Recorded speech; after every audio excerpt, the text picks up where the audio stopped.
Welcome friends. আপনারা দেখতে পাচ্ছেন নির্বাচন কমিশনের একটা অত্যন্ত গুরুত্বপূর্ণ বিজ্ঞপ্তি office of the chief electoral officer West Bengal থেকে এই বিজ্ঞপ্তি প্রকাশ করা হয়েছে।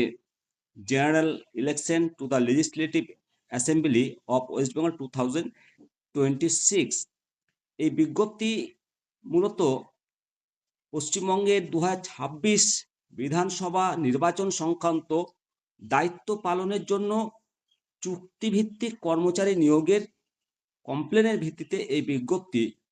এখানে বলা হয়েছে যে ভোট গ্রহণের দায়িত্বে চুক্তিভিত্তিক কর্মীদের নিয়োগের বিষয়ে অভিযোগ জানিয়েছে দপ্তরে।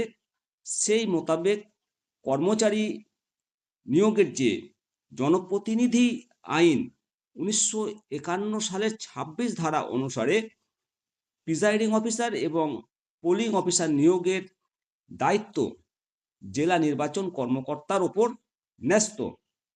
এখানে নির্বাচন কমিশন বলছে যে জেলা নির্বাচন কর্মকর্তাদের যে চেকলিস্ট 2023-এর অনুচ্ছেদ 4 এবং পেজ নাম্বার 12 কাদের মোতায়েন করা যাবে না, এর দফা খ এখানে উল্লেখ করা হয়েছে চুক্তিভিত্তিক কর্মী বা অঙ্গনারী কর্মীদের নিযুক্ত করা যাবে না। কমিশনের 15 মার্চ 2023 তারিখের বিজ্ঞপ্তি 464/INST/202 EPS 15 মার্চ 2023 এই বিজ্ঞপ্তি অনুসারে ভোট ও পুলিশ কর্মীদের খসড়া তৈরি সংক্রান্ত অনুচ্ছেদ 31-এর বি এতে উল্লেখ করা হয়েছে যে ভোট কর্মীর ডেটাবেস রাজ্য সরকারি কর্মচারী এবং কেন্দ্রীয় সরকারি কর্মচারী, PSU, ব্যাংক ইত্যাদি দুটো পৃথক তালিকা থাকবে।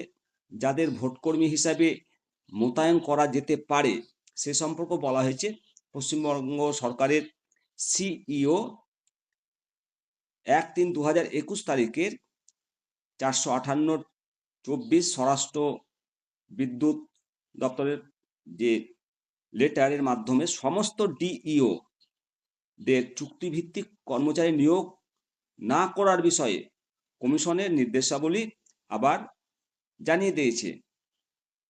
দেখা গেছে অতীতে চুক্তিভিত্তিক কর্মচারীদের এই ধরনের নিয়োগের ক্ষেত্রে আদালতের পর্যবেক্ষণ ও আপত্তি উঠেছে। কলকাতা হাইকোর্টের WPA 12886/2024। তো সুতরাং উপরোক্ত যে আলোচনাগুলো করা হয়েছে বিজ্ঞপ্তিতে, এই বিজ্ঞপ্তির পরিপ্রেক্ষিতে এটা বলা হচ্ছে যে নির্বাচনী দায়িত্বের জন্য প্রকৃতপক্ষে ডেটাবেসে চুক্তিভিত্তিক কর্মচারীদের অন্তর্ভুক্ত করার জন্য যে নির্দেশাবলীর কথা বলা হয়েছে, কমিশনের পূর্ব অনুমোদন ব্যতীত নির্বাচন সম্পর্কিত দায়িত্বে চুক্তিভিত্তিক কর্মী নিয়োগ না করার পরিপ্রেক্ষিতে প্রোটোকলের একটি বড় লঙ্ঘন হচ্ছে, যা অবাধ এবং সুষ্ঠু নির্বাচন পরিচালনায় বিরূপ প্রভাব ফেলবে। সেজন্য সমস্ত জেলা নির্বাচন কর্মকর্তাগণকে যে বিজ্ঞপ্তিতে বলা হচ্ছে এখানে মূলত ভোটকর্মী হিসাবে মোতায়েন করা যেতে পারে তাদের আলাদা তালিকা তৈরি করতে বলেছে। এখানে 1951-26 ধারা অনুসারে পশ্চিমবঙ্গের বিধানসভা ভোটকর্মী নিয়োগের জন্য প্রকৃত কর্মীদের ডেটাবেসে কোনো চুক্তিভিত্তিক কর্মী নেই, এই মর্মে DO কর্তৃক স্বাক্ষরিত একটি লিখিত প্রশংসাপত্র জমা দেওয়ার জন্য বলা হয়েছে।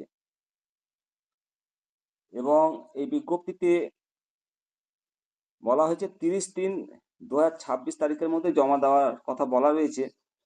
তো সুতরাং এটা জমা দিয়েছে নিশ্চয়।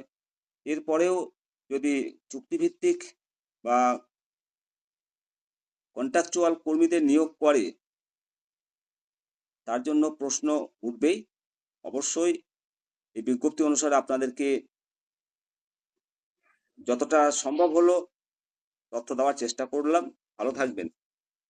অবশ্যই আপনাদের মতামত জানাবেন। জয় হিন্দ, জয় ভারত, বন্দে মাতরম, ভারত মাতা কি